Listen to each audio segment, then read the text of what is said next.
Chapter 1 The Arrest Conversation with Mrs. Grubash Miss Bursner उस सुबह सब कुछ सामान्य लग रहा था, लेकिन फिर भी कुछ ऐसा बदल चुका था जिसे मैं ठीक ठीक समझ नहीं पा रहा था।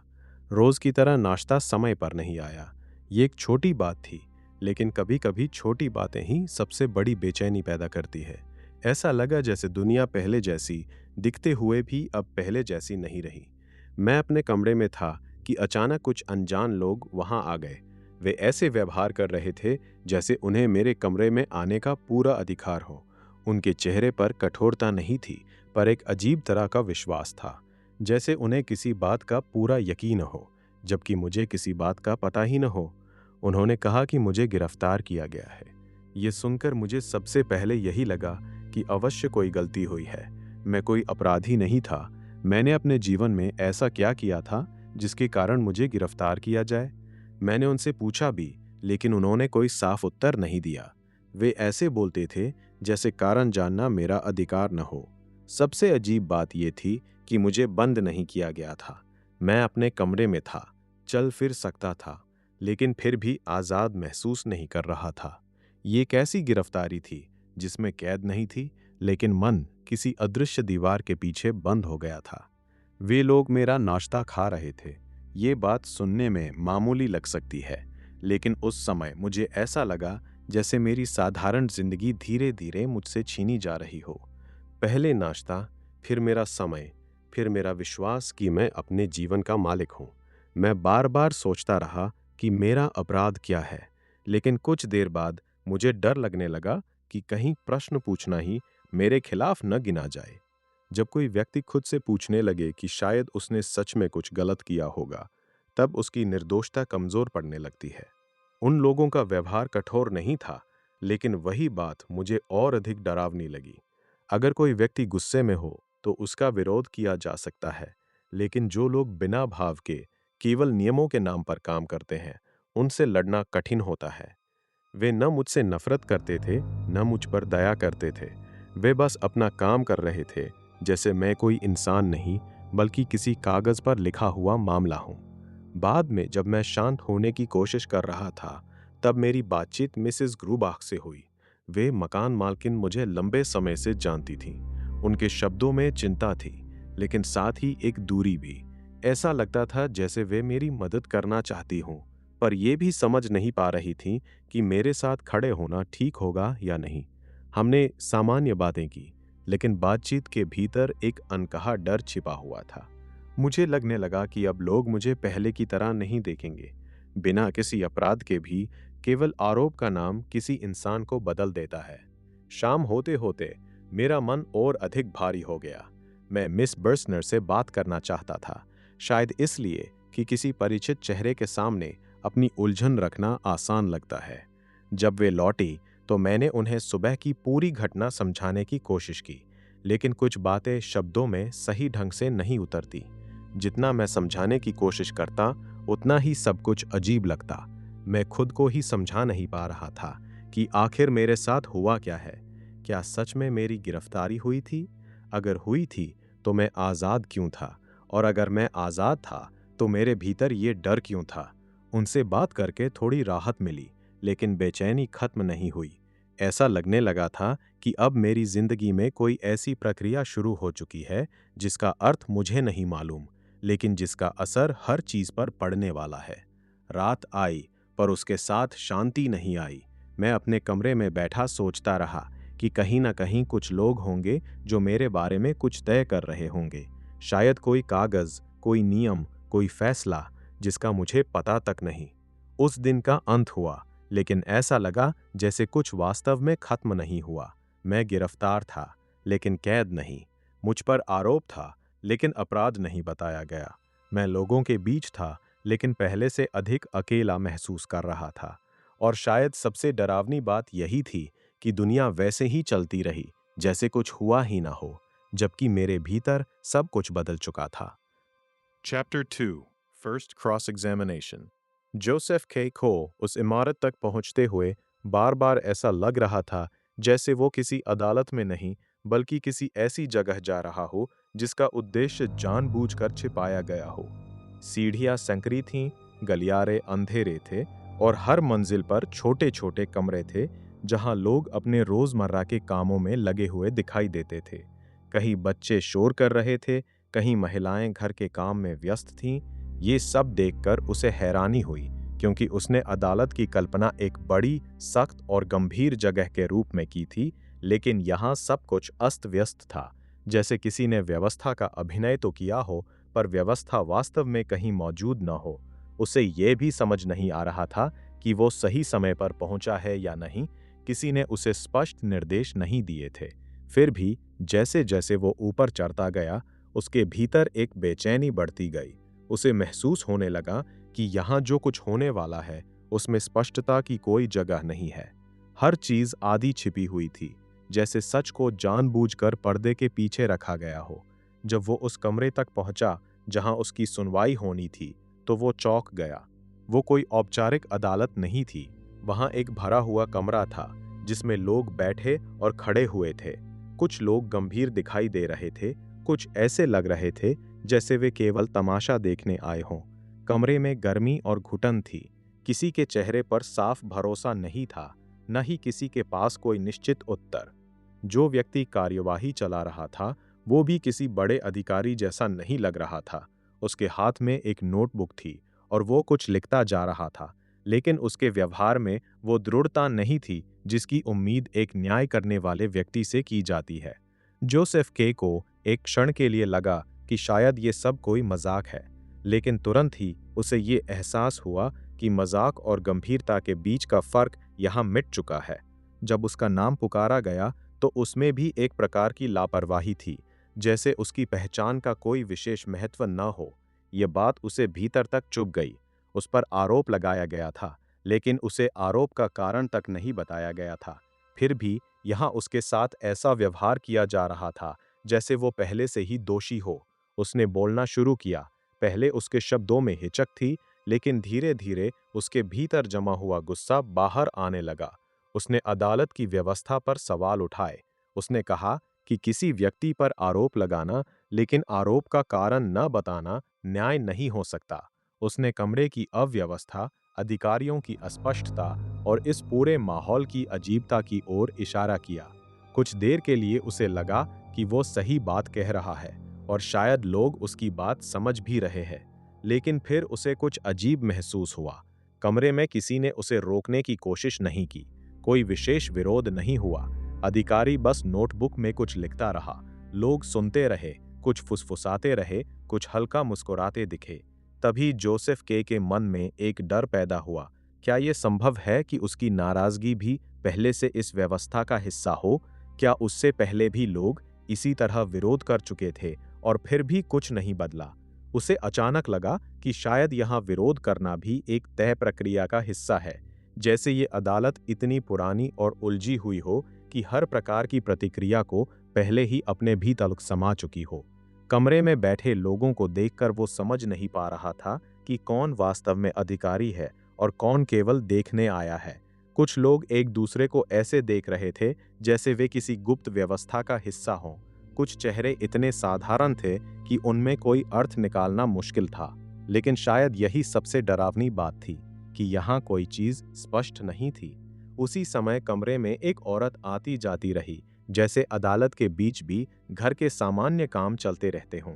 ये दृश्य जोसेफ के को विचित्र लगा। उसे लगा कि अन्याय कभी किसी बड़े शोर या भारी घोषणा के साथ नहीं आता।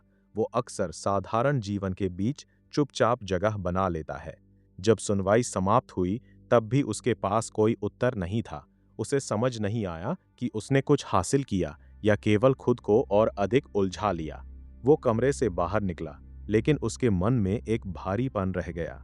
सीढ़ियां उतरते समय उसे लग रहा था कि वो उस जगह से निकल तो आया है, पर वास्तव में उससे मुक्त नहीं हुआ। सबसे परेशान करने वाली बात ये थी कि उसके भीतर एक अजीब इच्छा पैदा हो रही थी, वापस लौटने की। इसलिए नहीं कि उसे मजबूर किया गया था, बल्कि इसलिए कि अधूरी बात इंसान को चैन नहीं लेने देती। जब किसी पर आरोप हो और कारण न बताया जाए, तब मन खुद ही कारण खोजने लगता है।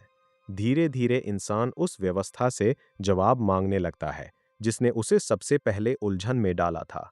जोसेफ के चलते हुए सोच रहा था कि शायद इस अदालत की सबसे बड़ी ताकत यही है। यह किसी व्यक्ति को सजा देने से पहले उसके भीतर संदेह पैदा कर देती है। और एक बार जब मन अपने ही खिलाफ सवाल पूछने लगे, तब बाहरी आरोपों की जरूरत बहुत कम रह जाती है। Chapter 3. In the empty courtroom, the student, the offices. जब मैं उस अदालत के कमरे में दोबारा पहुंचा, तब मुझे ये नहीं लगा कि मैं किसी जगह पर आया हूं, बल्कि ऐसा लगा जैसे मैं किसी अधूरे विचार के भीतर चला आया हूं। कमरा खाली था, बेंचें वैसे ही रखी थीं, जैसे कुछ देर पहले वहां लोग बैठे हों, लेकिन अब वे सब अचानक उठकर चले गए हों और अपने पीछे केवल अपनी चुप्पी छोड़ गए हों। मेज़ें अपनी जगह थीं, खिड़कियां बंद थीं और हवा में एक अजीब सी घुटन थी। फिर भी मुझे बार बार लगता रहा कि मैं अकेला नहीं हूं। खाली जगह अक्सर डरावनी नहीं होती, लेकिन ये कमरा अलग था। इसमें एक प्रकार की प्रतीक्षा थी, जैसे कोई मेरी ओर देख रहा हो, बिना दिखाई दिए।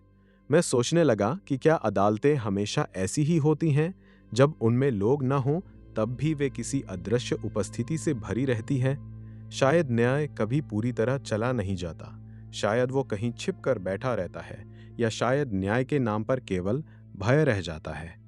मैं वहां खड़ा रहा। मेरे मन में ये प्रश्न बार बार आया कि मैं वापस क्यों आया हूं? क्या मुझे यहां बुलाया गया था? नहीं। क्या मुझे उम्मीद थी कि कोई मुझे मेरे मुकदमे के बारे में कुछ समझाएगा? शायद। लेकिन धीरे धीरे मुझे लगने लगा कि इस जगह में समझाना किसी का काम नहीं था। यहाँ लोग जवाब देने के लिए नहीं, उलझन पैदा करने के लिए मौजूद थे। हर चीज आधी कही जाती थी, हर रास्ता अधूरा छोड़ा जाता था। मुझे लगा जैसे इस पूरे मामले में सबसे बड़ा दंड ये नहीं था कि किसी को दोषी ठहराया जाए, बल्कि ये था कि उसे कभी साफ साफ बताया ही न जाए कि उसका दोष क्या है। तभी मेरी नज़र उस विद्यार्थी पर पड़ी। वो अचानक सामने आ गया, जैसे वो पहले से ही वहां था और केवल मेरी नज़र उसे देखने में देर कर रही थी। उसके चेहरे पर एक विचित्र आत्मविश्वास था।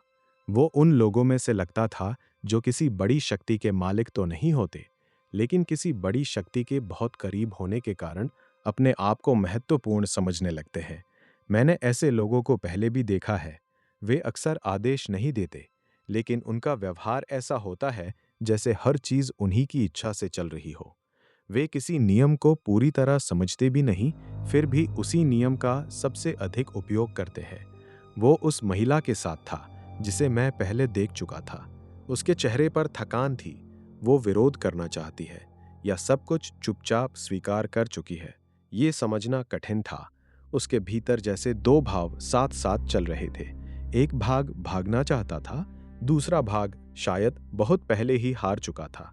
विद्यार्थी उसे अपने साथ ले जा रहा था। ये कहना ठीक नहीं होगा कि वो उसे खींच रहा था, क्योंकि वहां जबरदस्ती बहुत कम दिखाई देती थी।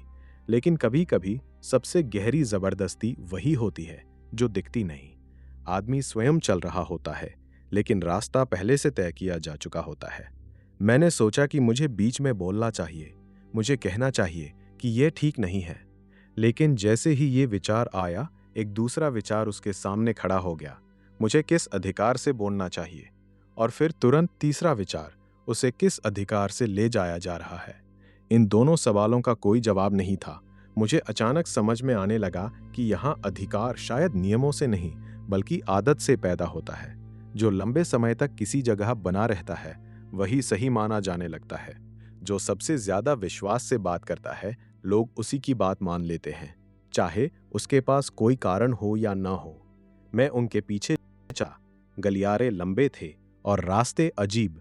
ऐसा लगता था जैसे इमारत किसी सामान्य नक्शे के अनुसार नहीं बनी हो। सीढ़ियां अचानक सामने आ जाती, छोटे दरवाजे बड़े कमरों में खुलते और बड़े रास्ते कहीं नहीं जाते।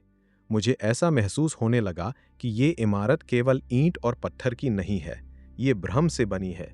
ऊपर पहुंचकर मैंने उन दफ्तरों को देखा। मैंने सोचा था कि अदालत के दफ्तर किसी गंभीर और व्यवस्थित जगह जैसे होंगे, साफ कमरे, सीधे चेहरे, स्पष्ट नियम।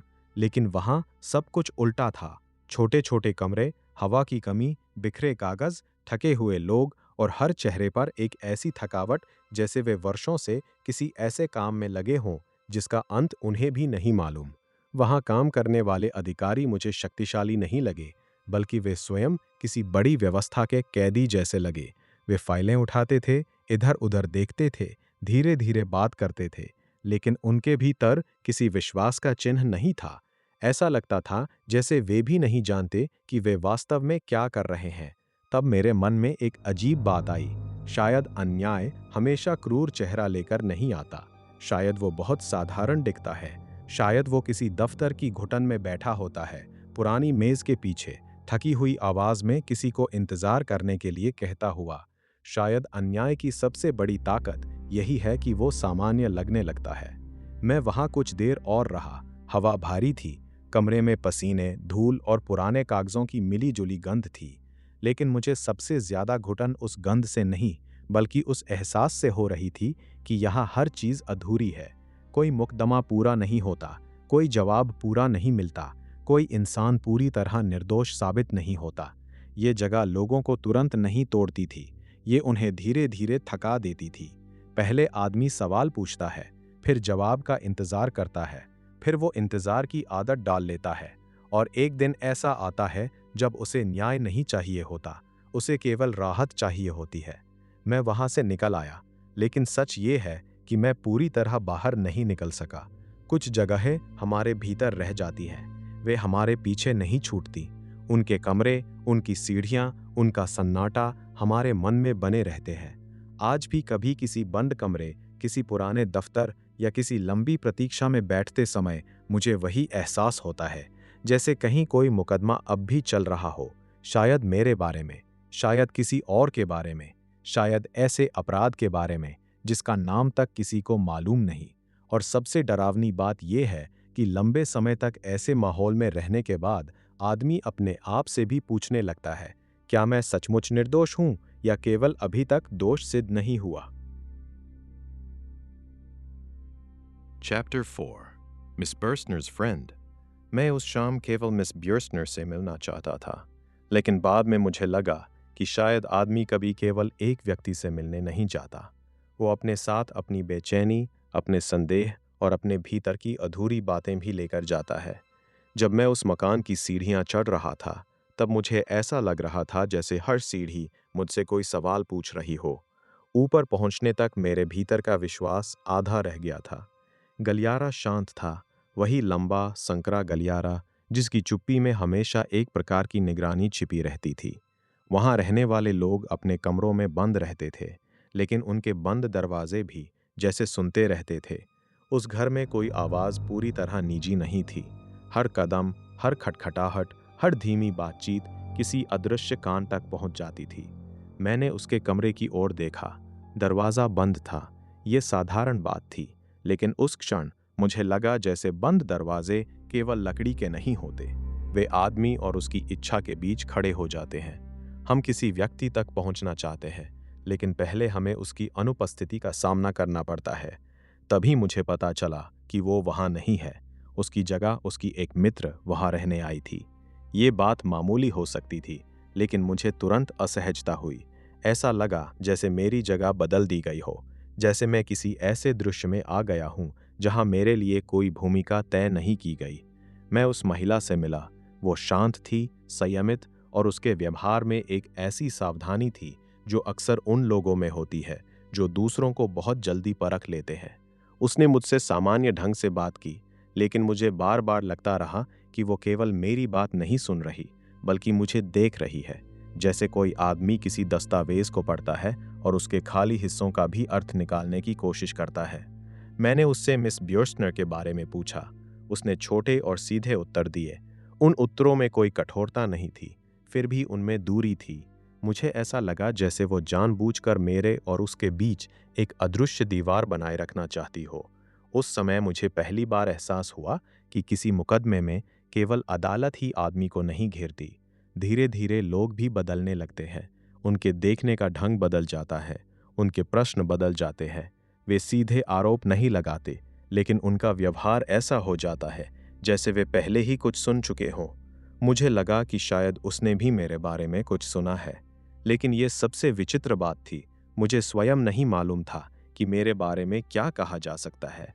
जब आदमी अपने अपराध को नहीं जानता, तब वो हर निगाह से डरने लगता है। हर सामान्य वाक्य के पीछे उसे कोई छिपा हुआ संकेत दिखाई देता है। वो महिला खिड़की के पास खड़ी थी। कमरे में हल्की रोशनी थी, बाहर शाम उतर रही थी। मैंने अचानक महसूस किया कि ये पूरा दृश्य किसी साधारण मुलाकात जैसा नहीं था। यहाँ हर चीज़ थोड़ी अस्थिर थी, जैसे फर्श पूरी तरह ठोस न हो। मैं उससे सामान्य बातें करना चाहता था, लेकिन हर बात धीरे धीरे उसी ओर लौट जाती थी, मेरे मुकदमे की ओर, मेरी स्थिति की ओर, उस अस्पष्ट बोझ की ओर जो अब हर जगह मेरे साथ चलने लगा था। मुझे ये स्वीकार करने में शर्म आती है, लेकिन उस समय मैं लोगों से कम और उनकी राय से अधिक डरने लगा था। आदमी अकेले अदालत से नहीं हारता, वो दूसरों की निगाहों में बदलते हुए अपने चेहरे से हारता है। उसने बहुत कम शब्दों में कहा कि मिस बियर्स्नर अब पहले जैसी सहज नहीं रही। ये सुनकर मेरे भीतर एक अजीब बेचैनी उठी। क्या मैं उसके लिए परेशानी बन गया था? क्या केवल मेरा नाम किसी दूसरे व्यक्ति के जीवन में असुविधा पैदा करने लगा था? मैंने सोचा कि शायद यह मुकदमा वास्तव में अदालत में नहीं चलता, शायद ये लोगों के बीच चलता है, कमरों में, गलियारों में, धीमी आवाज़ों में, उन चुप्पियों में जहाँ कोई कुछ स्पष्ट नहीं कहता, लेकिन सब कुछ बदल जाता है। उस महिला की आंखों में मुझे दया नहीं दिखाई दी। ये बात मुझे परेशान भी कर रही थी और राहत भी दे रही थी। दया कभी कभी आरोप से अधिक अपमानजनक होती है। उसने मुझे किसी अपराधी की तरह नहीं देखा, लेकिन किसी पूरी तरह निर्दोष व्यक्ति की तरह भी नहीं। शायद यही सबसे कठिन स्थिति है, जब दुनिया आपके बारे में निर्णय तो बना लेती है, लेकिन उसे शब्द नहीं देती। मैं वहां अधिक देर तक नहीं रह सका। कमरे की हवा धीरे धीरे भारी लगने लगी। मुझे ऐसा महसूस हो रहा था जैसे मैं किसी परीक्षा में बैठा हूं जिसका प्रश्न पत्र मुझे कभी दिया ही नहीं गया। मैं बोलता था, लेकिन हर वाक्य बोलने के बाद मुझे लगता था कि वो गलत था। जब मैं बाहर निकला तब गलियारा पहले से अधिक लंबा लग रहा था। नीचे उतरते समय मैंने सोचा कि आदमी अपने जीवन में कितनी बार किसी दूसरे व्यक्ति तक पहुंचने की कोशिश करता है, लेकिन उसके बदले केवल दूरी प्राप्त करता है। मुझे ये भी लगा कि मुकदमा केवल कानून की प्रक्रिया नहीं है, वो धीरे धीरे आदमी के संबंधों में घुस जाता है। वो मित्रताओं को बदल देता है, प्रेम को असहज बना देता है, बातचीत को सावधान कर देता है।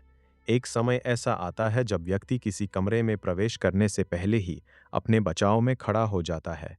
और शायद सबसे भयावह बात यही है कि एक दिन आदमी स्वयं भी अपने बारे में वैसे ही सोचने लगता है जैसे बाकी लोग सोचते हैं, बिना प्रमाण, बिना निर्णय, बिना किसी अंतिम घोषणा के। उस रात जब मैं अपने कमरे में लौटा, तब मुझे पहली बार लगा कि अदालत की असली शक्ति उसके आदेशों में नहीं है। उसकी असली शक्ति इस बात में है कि वो धीरे धीरे आदमी के भीतर जगह बना लेती है। फिर चाहे अदालत दूर हो, उसके दफ्तर बंद हो, उसके अधिकारी दिखाई न दें, फिर भी मुकदमा चलता रहता है। और सबसे अधिक थका देने वाली बात यह है कि उस मुकदमे का अंत कभी दिखाई नहीं देता। Chapter 5 the Whitman. मोमबत्ती की छोटी सी लौ कांप रही थी और उसकी रोशनी फाइलों पर लंबी, हड्डियों जैसी परछाइयां डाल रही थी। फाइलें, हर जगह फाइलें। उनके किनारे पीले पड़ चुके थे। उनमें पुराने तहखाने की सीलन और बासी गोंद की हल्की गंध थी, जैसे किसी बूढ़े बाबू की त्वचा जिसने 40 साल बिना खिड़की वाले कमरे में बिताए हों। तुम सोचते हो कि तुम इससे बच निकलोगे। तुम सोचते हो कि क्योंकि तुम अदालत से बाहर आ गए हो, उन संकरी और घुटन भरी सीढ़ियों से उतरकर सड़क पर पहुंच गए हो, जहां हवा बस थोड़ी कम भारी है, इसलिए तुम फिर से जीवित लोगों की दुनिया में लौट आए हो। कितनी दयनीय और बचकानी भूल है ये। अदालत कभी समाप्त नहीं होती, वो बस थोड़ी देर रुकती है, जैसे अपनी सांस संभाल रही हो। कल या शायद पिछले सप्ताह इन गलियारों में समय बहता नहीं, बस ठहरे हुए पानी की तरह जम जाता है। मैंने लकड़ी रखने वाला पुराना कमरा खोला, बैंक का वही साधारण सा स्टोर रूम जहां टूटी दवातें और बेकार रजिस्टर पड़े रहते थे। और वहां मैंने क्या देखा? जल्लाद, कोड़े मारने वाला आदमी। वो अपने काले चमड़े के कपड़ों में खड़ा था, जैसे फर्श से ही उग आया हो, फ्रांस और विलेम का इंतजार करता हुआ। वे दोनों घुटनों के बल बैठे थे, वही पहरेदार जिन्होंने मेरा नाश्ता खाया, मेरी अच्छी कमीजें छीन ली थी, अब डर और आंसुओं से कांप रहे थे। और क्यों? क्योंकि मैंने शिकायत की थी, क्योंकि मैंने उनकी बेईमानी का जिक्र जांच अधिकारी से कर दिया था। न्याय की ये व्यवस्था कितनी भयानक और अजीब है। एक साधारण सी बात को सजा में बदल देती है, लेकिन मुझे आज तक ये नहीं बताती कि मेरा अपराध क्या है। मैंने उसे रोकने की कोशिश की, मैंने उसे पैसे देने चाहे, मैंने चांदी के सिक्के आगे बढ़ाए ताकि वो कोड़ा न चलाए। कितना मूर्खतापूर्ण था ये। तुम किसी गूंज को रिश्वत नहीं दे सकते, तुम किसी परछाई को उसके अंधेरे का काम छोड़ने के लिए मना नहीं सकते। कोड़े वाले ने सिक्कों की तरफ देखा तक नहीं, उसने सिर्फ अपने कर्तव्य को देखा। और फ्रांस चीखा। वो इंसानी आवाज नहीं थी, वो किसी विशाल जमीन के नीचे चलने वाली मशीन के फटते हुए वाल्व जैसी आवाज थी। वो चीख दीवारों को चीरती हुई निकली। मुझे डर लगा कि कहीं क्लर्क, मैनेजर या बैंक के बाकी लोग सुन न लें। वे लोग जो समझते हैं कि योसेफ के एक सम्मानित आदमी है, एक बड़े पद वाला कर्मचारी जिसका भविष्य उज्जवल है। तो मैंने क्या किया? मैंने दरवाजा बंद कर दिया। यही मेरा सबसे बड़ा अपराध है। मैंने उनकी पीड़ा से मुंह मोड़ लिया, सिर्फ अपनी इज्जत बचाने के लिए। मैं गलियारे में खड़ा रहा, मेरा दिल जोर से धड़क रहा था, और मैंने बैंक के नौकरों से झूठ कहा कि बाहर आंगन में कोई कुत्ता रो रहा है। कुत्ता? हम सब यहाँ कुत्ते ही तो हैं, किसी लात या आदेश का इंतजार करते हुए। और आज अपराध बोध ने मुझे चैन नहीं लेने दिया। एक मूर्खतापूर्ण जिम्मेदारी का एहसास। मैंने सोचा कि मैं वापस जाऊंगा और पैसे दूंगा, उनकी रिहाई की मांग करूंगा, अपनी किस्मत का मालिक बनूंगा, ऐसा आदमी जो अन्याय को रोक सके। मैंने दरवाजा फिर खोला और वे वहीं थे, ठीक वैसे ही जैसे कल थे। कोड़े वाले का हाथ हवा में उठा हुआ था। फ्रांस पहले ही कपड़ों से वंचित था, उसकी सफेद त्वचा डर से सिकुड़ी हुई थी। विलम फर्श पर बैठा रो रहा था। एक पल भी नहीं बीता था, फिर भी जैसे सदियां गुजर चुकी हो। वो दृश्य उसी छोटे सीलन भरे कमरे में जमे हुए समय की तरह था, जैसे किसी बोतल में बंद नमूना, एक अंतहीन चक्र, एक भयानक कभी न रुकने वाला चक्र। उन्हें हमेशा कोड़े पड़ते रहेंगे और मैं हमेशा दरवाजे पर खड़ा रहूंगा, उनकी पीड़ा का कारण भी और उसका दर्शक भी। मैंने फिर दरवाजा बंद कर दिया, और क्या करता? मैंने तो नौकरों को यह भी कह दिया कि कल उस कमरे का सारा सामान बाहर फेंक दें, जगह साफ कर दें, जैसे इससे सब मिट जाएगा। पर क्या अदालत को सिर्फ फर्नीचर हटाने से मिटाया जा सकता है? वे पहरेदारों को मेरे साथ किए व्यवहार की सजा दे रहे हैं, लेकिन हर चोट मुझे अपने ऊपर महसूस होती है। फ्रांस की पीठ पर पड़ता हर कोड़ा जैसे मेरी ही सजा का एक शब्द लिख रहा हो। अदालत को सच नहीं चाहिए, उसे बस उसका नाटक चाहिए। उसे मुझे अदालत में दोषी ठहराने की भी जरूरत नहीं।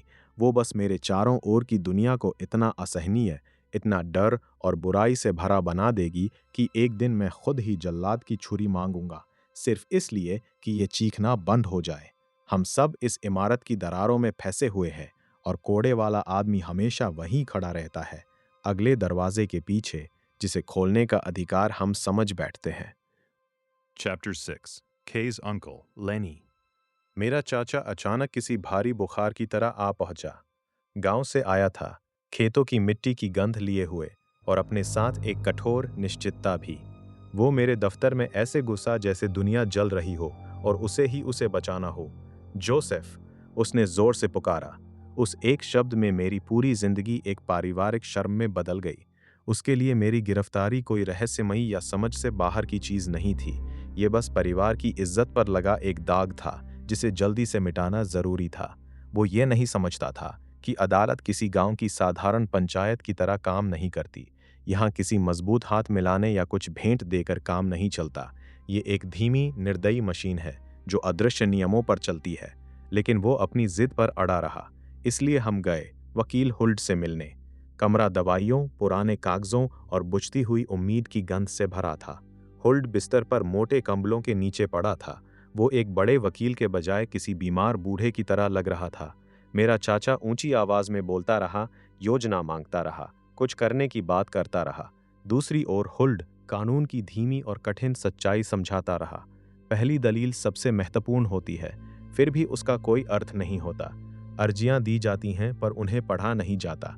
कागज खो जाते हैं लेकिन अपराध का बोझ बना रहता है। ये सब सुनना ऐसा था जैसे किसी टूटे हुए वाद्य पर निराशा का संगीत बज रहा हो। मैं चुप बैठा रहा। वे मेरी जिंदगी पर ऐसे चर्चा कर रहे थे जैसे खेत की सीमा का कोई झगड़ा हो। मुझे लग रहा था कि कमरे की दीवारें धीरे धीरे मेरे चारों ओर सिमट रही हैं और मेरी सांसें घुट रही हैं। तभी अंधेरे में एक आवाज हुई, जैसे कोई प्लेट गिर गई हो, जैसे अचानक कोई अजीब घटना घट गई हो।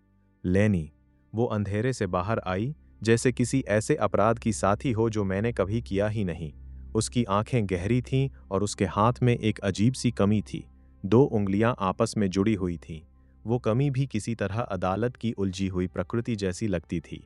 उसने मुझे दया से नहीं देखा, दया का कोई अर्थ नहीं था। उसने मुझे एक अजीब और डरावनी निकटता से देखा। जब वो मुझे बगल के अंधेरे कमरे में ले गई तो जैसे हवा बदल गई। चाचा की चिंता और वकील की धीमी कानूनी बातें पीछे छूट गईं। उनकी जगह कुछ और खतरनाक आ गया, समर्पण। उसने मुझसे कहा कि मैं उसकी गोद में बैठ जाऊं। सोचिए, बैंक का मुख्य क्लर्क जोसेफ के एक नौकरानी की गोद में अंधेरे कमरे में बैठा हुआ। फिर उसने धीरे से कहा, तुम बहुत जिद्दी हो, तुम्हें स्वीकार करना होगा, तभी तुम्हारे लिए कोई रास्ता निकल सकता है। लेकिन क्या स्वीकार करूं? किसके सामने? उसे इससे कोई फर्क नहीं पड़ता था। उसके लिए अदालत से प्रेम करना ही सब कुछ था। वो आरोपियों से प्रेम करती थी क्योंकि वे पहले से ही दोषी माने जाते थे, जैसे कोई अदृश्य शक्ति उन्हें पहले ही चिन्हित कर चुकी हो। उसने मेरे गले को छुआ और कुछ पल के लिए, बहुत थोड़े समय के लिए, मेरा मन हुआ कि मैं वहीं रुक जाऊं, अंधेरे में, मुकदमे को अपने बिना चलने दूं, खुद को दुनिया से छिपा लूं। लेकिन वो सपना ज्यादा देर नहीं रहा। खिड़की खुली और ठंडी रात की हवा अंदर आई। नीचे सड़क पर मेरा चाचा खड़ा था। वो घंटों बारिश में इंतजार करता रहा था। जब मैं बाहर आया तो उसने मुझे अपने भतीजे की तरह नहीं देखा। उसने गुस्से में जमीन पर थूका और चिल्लाया, तुमने अपना मुकदमा बर्बाद कर दिया।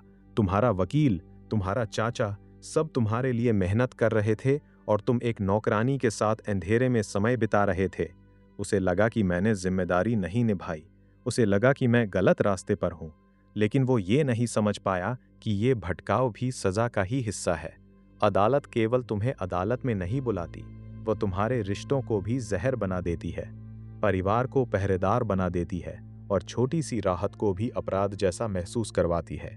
मैं बारिश में खड़ा रहा, उसका गुस्सा सुनता रहा, भीतर से बिल्कुल खाली। मेरी देखभाल की जा रही थी, मेरा बचाव किया जा रहा था, मुझसे प्रेम किया जा रहा था, और हर बीतते घंटे के साथ मैं धीरे धीरे टूटता जा रहा था। Chapter 7 Lawyer, Manufacturer, Painter। कमरा बहुत छोटा है। वो हमेशा से छोटा था, लेकिन आज हवा भी गंदे पीले कागज जैसी लग रही है जो मेरे चेहरे पर दबा दी गई हो। तुम उन कागजों को देखते हो ना? वे अंतहीन, दम घोंटने वाले बचाव पत्र, जिन्हें वकील हुल्ड अपने बिस्तर पर ऐसे फैलाए रखता है जैसे कोई दूसरी और भारी चादर हो। वो प्रगति की बात करता है।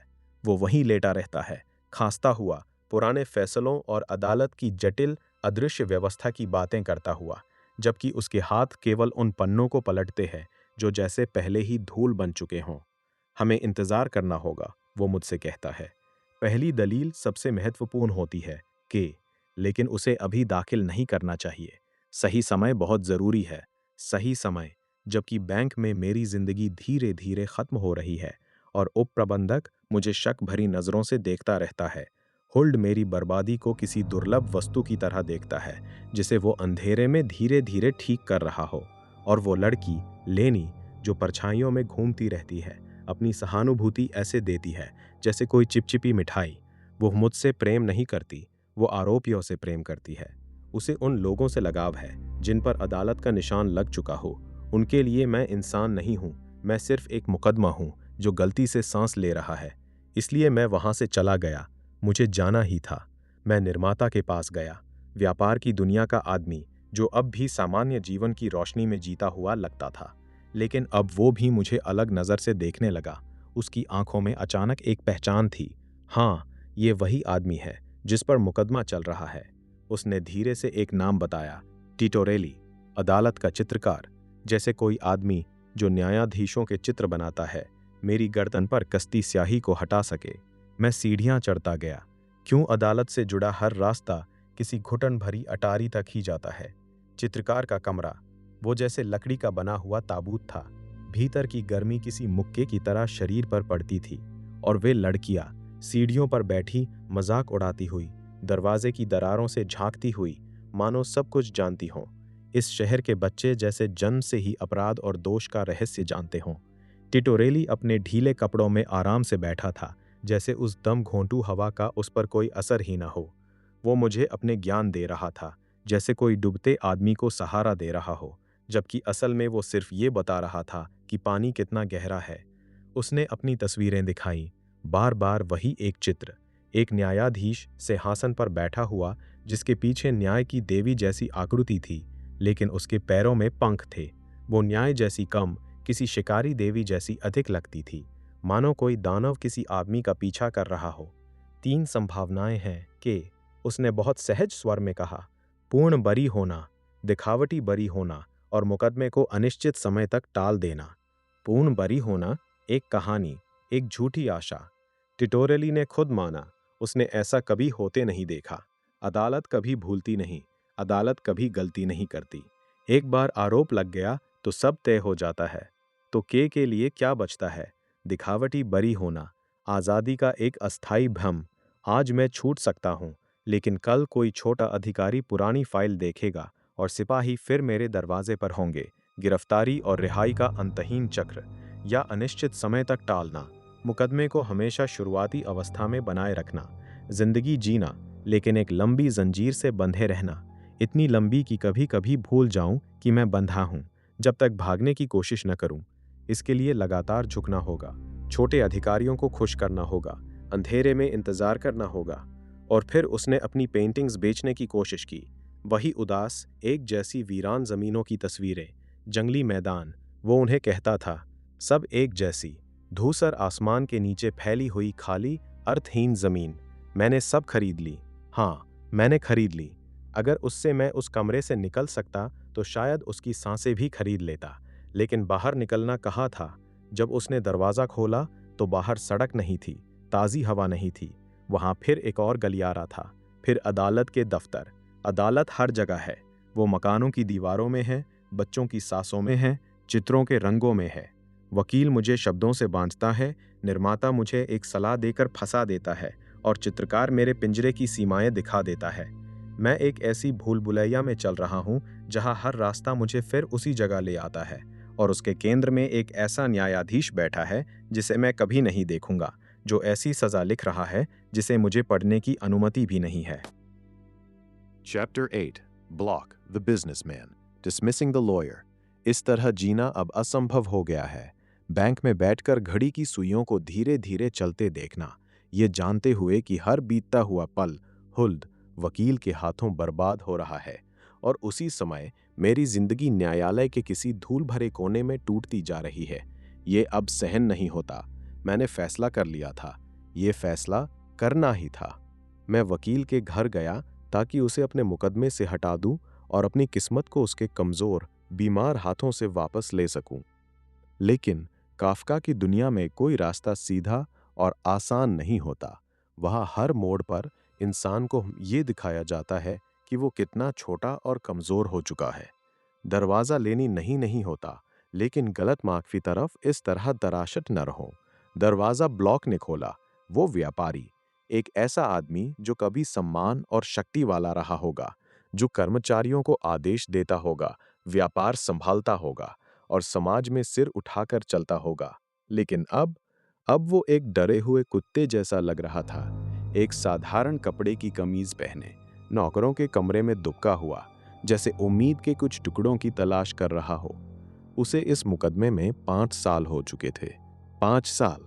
उसके पास 5 अलग अलग वकील थे, फिर भी वो चुपके से हुल्द के पास आता था, जैसे कोई डरा हुआ बच्चा छिपकर आता है। उसने मुझे छोटे वकीलों के बारे में बताया, वे वकील जो अदालत की सीढ़ियों पर खड़े रहते हैं, जिन्हें अंदर जाने की भी अनुमति नहीं होती। वो उनके बारे में ऐसे बात कर रहा था जैसे वे कोई बहुत महान लोग हों। ये सुनकर मुझे घृणा हुई। उसने एक अजीब विश्वास के बारे में भी बताया कि मुकदमे में फंसे लोगों का चेहरा बदल जाता है और उनके होंठों का आकार ये बता देता है कि वे दोषी ठहराए जाएंगे या नहीं। वो मेरे होंठों को देखने लगा जैसे उनमें अपने भविष्य की बर्बादी पढ़ना चाहता हो। अदालत इंसान को इतना तोड़ देती है कि वो समझदार आदमी से अंधविश्वासी और डरा हुआ व्यक्ति बन जाता है। और लेनी, वो ब्लॉक के साथ जानवर जैसा व्यवहार करती थी। वो उसे सूप पिलाती और वो एक छोटे स्टूल पर बैठा रहता, लेकिन ब्लॉक इसे अपमान नहीं समझता था। वो गर्व से कहता था कि वो कितना झुकता है, कितनी विनम्रता दिखाता है, जैसे यही सब अदालत को खुश करने का तरीका हो। ऐसा लगता था जैसे लीनी मुझे दिखाना चाहती हो, देखो यही तुम्हारा भविष्य है। एक आरोपी आदमी आखिर ऐसा ही बन जाता है। जब मैं आखिरकार हुल्द के कमरे में पहुंचा, वहां की हवा पहले से भी भारी थी। बूढ़ा वकील बिस्तर पर लेटा था। उसने ऐसे व्यवहार किया जैसे उसे आश्चर्य हुआ हो, जैसे उसे मेरी चिंता हो। जब मैंने कहा कि मैं उसे अपने मुकदमे से हटा रहा हूं, तो वो ना गुस्सा हुआ और ना चिल्लाया। वो बस हल्का सा मुस्कुराया, वैसी मुस्कान जैसे कोई डॉक्टर किसी ऐसे मरीज को देखे जो बच नहीं सकता। उसने कहा, तुम बहुत अधीर हो के, तुम अदालत को ऐसे समझते हो जैसे कोई दुकानदार ग्राहक से सौदा करता है। लेकिन अदालत कोई सौदा नहीं करती। अपनी बात साबित करने के लिए उसने ब्लॉक को कमरे में बुलाया। मैंने अपने जीवन में किसी इंसान का इतना अपमान कभी नहीं देखा था। ब्लॉक एक अमीर व्यापारी कमरे में आदमी की तरह नहीं, बल्कि घुटनों के बल आया, जैसे अगर संभव होता तो वो जमीन में छिप जाता। वो बिस्तर के पास घुटनों पर बैठ गया और हुल्द के हाथ को ऐसे देखने लगा जैसे उससे दया की उम्मीद हो। हुल्द उसके साथ खेल रहा था। वो उसका अपमान करता, कहता कि उसका मुकदमा खराब चल रहा है, कि एक जज ने उसके बारे में बुरा कहा है, कि उसकी सारी मेहनत बेकार है। और ब्लॉक, वो ये सब चुपचाप सहता रहा। वो अपमान को भी किसी इनाम की तरह स्वीकार कर रहा था। वो हुल्द का धन्यवाद करता, उससे और ध्यान मांगता। उसके चेहरे पर एक अजीब सी भक्ति थी, जैसे पीड़ित इंसान अपने अत्याचारी से प्रेम करने लगे। उसने अपनी इज्जत, अपना धन, अपनी समझ, सब कुछ खो दिया था, सिर्फ इस उम्मीद में कि हुल्द उसका साथ न छोड़े। हुल्द ने मेरी तरफ देखकर धीरे से कहा, देखो, अदालत के साथ ऐसा ही व्यवहार करना पड़ता है, यही जरूरी है। मैं ब्लॉक को घुटनों के बल देखता रहा और मेरे भीतर डर पैदा हो गया, क्योंकि ब्लॉक सिर्फ एक चेतावनी नहीं था, वो मेरा भविष्य था। वो 5 साल बाद का के था। अगर मैं इसी तरह इस कमरे में आता रहा, हुल्द की बातें सुनता रहा और अपनी जिंदगी को धीरे धीरे खत्म होने देता रहा, तो मैं भी वैसा ही बन जाऊंगा। मैं चाहता था कि ब्लॉक खड़ा हो जाए, बूढ़े वकील का विरोध करे, बाहर सड़क पर निकल जाए और खुली हवा में सांस ले, चाहे उसके बाद कुछ भी हो। लेकिन मैं कुछ नहीं कर पाया। मैं बस उसे घुटनों पर झुका हुआ देखता रहा। और तभी मुझे सबसे डरावनी बात समझ में आई। वकील आपको अदालत से बचाता नहीं है, वकील खुद अदालत का ही हिस्सा है। वो इंसान को धीरे धीरे इतना कमजोर बना देता है कि जब उसे कुचला जाए तो वो आवाज तक ना निकाल सके। मैंने उसे हटा दिया है, मैंने ये बात कह दी है, लेकिन अब भी मेरे मन में एक सवाल है, क्या मैंने सच में इस बंधन को तोड़ दिया है, या मैं सिर्फ अंधेरे में बिना रोशनी के चल पड़ा हूं। Chapter 9 In the Cathedral. Bank अब मेरे लिए एक कब्र जैसा बन गया है, लेकिन गिरजाघर वो जगह है जहां जिंदा लोगों को दफनाया जाता है। मुझे एक इतालवी आदमी को शहर घुमाने ले जाना था। ये बैंक के काम से जुड़ी एक जिम्मेदारी थी। वो आदमी बहुत तेज और भारी आवाज में बोलता था और उसकी भाषा में मुश्किल से समझ पाता था। वो नक्शे पर जगहें दिखा रहा था, ऐसे स्मारक जिन्हें देखने की मेरी कोई इच्छा नहीं थी। लेकिन फिर, जैसे हमेशा होता है, वो अचानक गायब हो गया। जब भी अदालत चाहती है कि मैं अकेला रहूं, लोग यूं ही गायब हो जाते हैं। मैं खुद को उस ठंडे और नम गिरजाघर में अकेला खड़ा पाया। बाहर बारिश हो रही थी और उसकी आवाज रंगीन कांच की खिड़कियों पर ऐसे पड़ रही थी जैसे हजारों छोटी मुट्ठियां भीतर आने की कोशिश कर रही हों। मैं सोचने लगा, मैं यहाँ आया ही क्यों? लेकिन फिर महसूस हुआ कि ये भी हमेशा की तरह एक जाल था, एक साधारण काम के रूप में छिपा हुआ बुलावा। मैं धीरे धीरे अंधेरे में आगे बढ़ा। गिरजाघर इतना अंधेरा था कि वेदी के पास जलती मोमबत्तियां बुझती हुई आंखों जैसी लग रही थीं। मेरे पास एक छोटी सी टॉर्च थी, जिसकी कमजोर रोशनी अंधेरे को दूर करने के बजाय और डरावना बना रही थी। मैंने उसकी रोशनी एक चित्र पर डाली। उसमें यीशु को कब्र में रखा जा रहा था, लेकिन चित्र इतना कठोर और ठंडा लग रहा था कि वो शोक का दृश्य नहीं, बल्कि किसी सरकारी रिपोर्ट जैसा प्रतीत होता था। तभी मेरी नज़र एक छोटे से उपदेश मंच पर पड़ी। यह मुख्य मंच नहीं था, बल्कि पत्थर का एक छोटा और अलग थलग बना स्थान था, जो गिरजाघर के एक खंभे से जुड़ा था। वहाँ कोई सभा नहीं थी, कोई श्रोता नहीं था, केवल मैं था। फिर भी एक आदमी उसकी सीढ़ियां चढ़ रहा था। वो एक पादरी था, लेकिन वो ईश्वर का सेवक कम और किसी सरकारी अधिकारी जैसा अधिक लग रहा था, जिसे किसी वीरान जगह पर भेज दिया गया हो। उसकी चाल धीमी, भारी और बिल्कुल शांत थी। उसने मेरी ओर नहीं देखा, लेकिन मुझे अचानक यकीन हो गया कि वो सिर्फ मेरे लिए वहां आया है। मैंने चुपचाप निकल जाने की कोशिश की। मैं गिरजाघर के किनारे वाले रास्ते से छोटे दरवाजे की ओर बढ़ा। मैं लगभग बाहर पहुंच चुका था। कांच के पार मुझे भीगी हुई सड़क दिखाई दे रही थी। तभी एक भारी आवाज गूंजी, योसेफ के। ये आवाज दीवारों से टकराकर नहीं लौटी। ऐसा लगा जैसे वो सीधे ऊपर से गिरी हो। एक भयानक, गहरी आवाज, जैसे वो मुझे मेरे जन्म से पहले से जानती हो और मेरे मरने के बाद भी मेरा नाम पुकारती रहेगी। उस आवाज ने सब कुछ मिटा दिया। बैंक, अधिकारी, वकील, चित्रकार, सब। केवल मैं रह गया, अंधेरे में खड़ा, जैसे केवल जीने के कारण ही दोषी हूं। जब मैं मंच के पास पहुंचा, पादरी ने कहा, तुम योसेफ के हो। वो अदालत का पादरी था, अदालत का ही एक और हिस्सा। मैंने उससे कहा, मैं तो बस मदद करना चाहता था। मैंने उसे वकील के बारे में बताया, भ्रष्टाचार के बारे में बताया कि अधिकारी भी साधारण इंसान हैं जिन्हें सही तरीके से प्रभावित किया जा सकता है। लेकिन वो अचानक कठोर स्वर में बोला, क्या तुम अपने सामने 2 कदम भी नहीं देख सकते? तुम बाहर मदद ढूंढते फिरते हो, औरतों में, चित्रकारों में, व्यापारियों में। तुम सोचते हो कि अदालत को चालाकी से हराया जा सकता है। तुम समझ ही नहीं पा रहे कि तुम्हारे साथ क्या हो रहा है। मैंने घबराकर कहा, यह मुकदमा एक गलती है। कोई आदमी सिर्फ इंसान होने के कारण दोषी कैसे हो सकता है? हम सब एक जैसे इंसान हैं। पादरी ने शांत स्वर में कहा, दोषी लोग हमेशा ऐसा ही कहते हैं। फिर उसने मुझे एक कहानी सुनाई, दरबान की कहानी। एक गांव का आदमी कानून तक पहुंचने आता है। वो भीतर जाने की अनुमति मांगता है, लेकिन दरवाजे पर खड़ा एक दरबान उसे कहता है कि अभी अंदर जाना संभव नहीं है। आदमी इंतजार करने लगता है, पहले दिन, फिर सालों तक। वो अपनी जवानी, अपना धन, अपना पूरा जीवन उसी दरवाजे के सामने बिता देता है। वो दरबान को रिश्वत देने की कोशिश करता है, यहाँ तक कि उसके फर वाले कोट में मौजूद पिस्सुओं तक से मदद मांगता है। जब वो बूढ़ा हो जाता है और उसकी मृत्यु करीब आती है, वो एक अंतिम सवाल पूछता है, अगर हर कोई कानून तक पहुंचना चाहता है तो इतने सालों में यहाँ कोई और क्यों नहीं आया? तब दरबान उसके कान में झुककर कहता है, ये दरवाज़ा केवल तुम्हारे लिए बनाया गया था, कोई और यहाँ नहीं आ सकता था। अब मैं इसे बंद करने जा रहा हूँ। उस कहानी का भय मेरे भीतर उतर गया। वो दरवाज़ा मेरा था, केवल मेरे लिए बना था, लेकिन मुझे उसमें प्रवेश ही नहीं करने दिया गया। और दरबान कोई राक्षस नहीं था, वह सिर्फ अपना काम कर रहा था। मैंने पादरी से बहस की। मैंने कहा कि शायद दरबान झूठा था या उस आदमी को धोखा दिया गया। हम लंबे समय तक कहानी के शब्दों पर चर्चा करते रहे, जैसे 2 वकील किसी ऐसे समझौते पर बहस कर रहे हों जिसका फैसला पहले ही हो चुका हो। हर तर्क का जवाब उसके पास था। उसने कहा, कहानी बदली नहीं जा सकती। दरबान कानून का सेवक है, उस पर शक करना कानून पर शक करना है। मैंने पूछा, तो क्या दरबान की हर बात सच माननी चाहिए? पादरी ने कहा, नहीं, ये जरूरी नहीं कि उसकी हर बात सच हो, लेकिन ये मानना जरूरी है कि जो कुछ हुआ वो आवश्यक था। मैंने धीरे से कहा, यह बहुत दुखद निष्कर्ष है। इसका मतलब तो ये हुआ कि झूठ भी एक नियम बन जाता है। पादरी चुप रहा। वो मंच से नीचे आया। हम कुछ देर अंधेरे में साथ चले। एक पल के लिए मुझे लगा कि शायद वो मेरी मदद करेगा।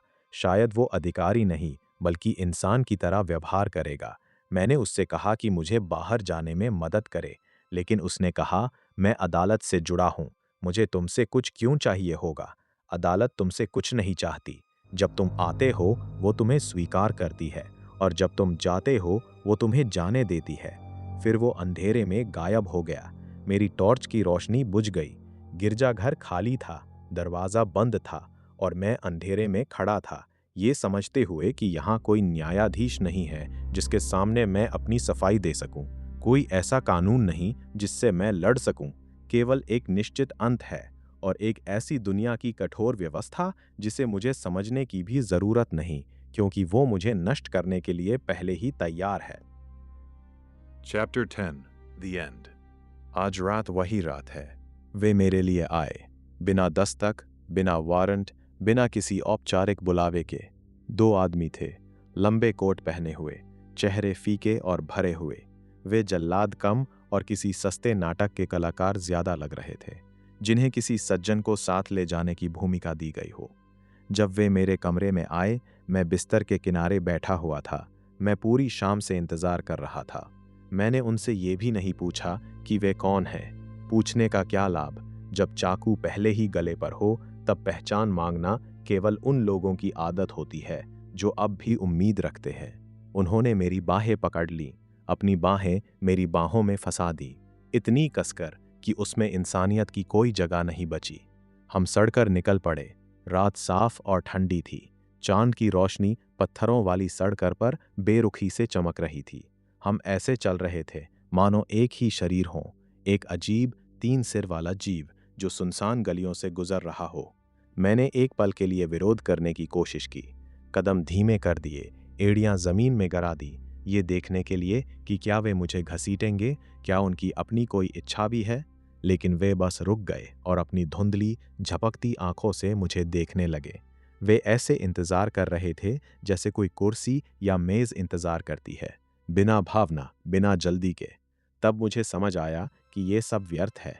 बेकार की ताकत दिखाने से क्या फायदा। मुझे अंत तक अपनी गरिमा बनाए रखनी चाहिए। ऐसा ना हो कि लोग कहे उसने मुकदमे की शुरुआत एक आदमी की तरह की, पर अंत डरपोक की तरह किया।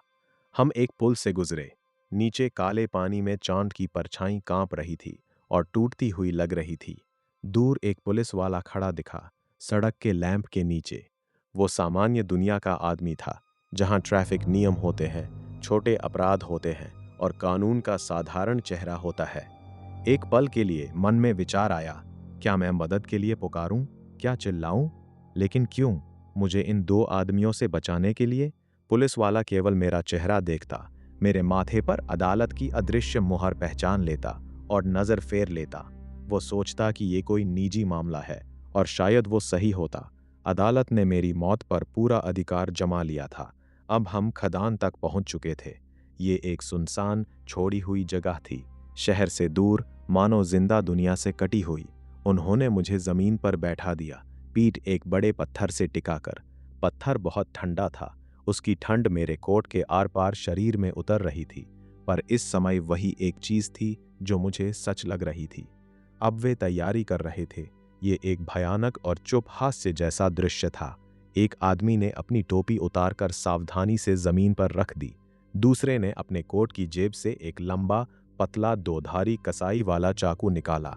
चांदनी में उसकी धार ठंडी चमक रही थी। फिर वो अजीब शिष्टाचार शुरू हुआ। वे चाकू को मेरी छाती के ऊपर एक दूसरे को पकड़ाते रहे, हर बार हल्का सा सिर झुकाकर, जैसे कोई नियम निभाया जा रहा हो, जैसे हत्या भी किसी दफ्तर की प्रक्रिया हो। वे मुझे चाकू का हैंडल दे रहे थे, चाहते थे कि मैं खुद इसे पकड़ूं, चाहते थे कि योसेफ के अपनी मौत खुद तय करे, अपने ही दिल में चाकू घोंप दे, ताकि अदालत के काम आसान हो जाएं और उसका हिसाब पूरा हो सके। लेकिन मैं ऐसा नहीं कर सका। मुझ में ना ताकत थी, ना इच्छा। अदालत का काम मैं क्यों करूं? दोष जहां पैदा हुआ, जिम्मेदारी भी वही रहे।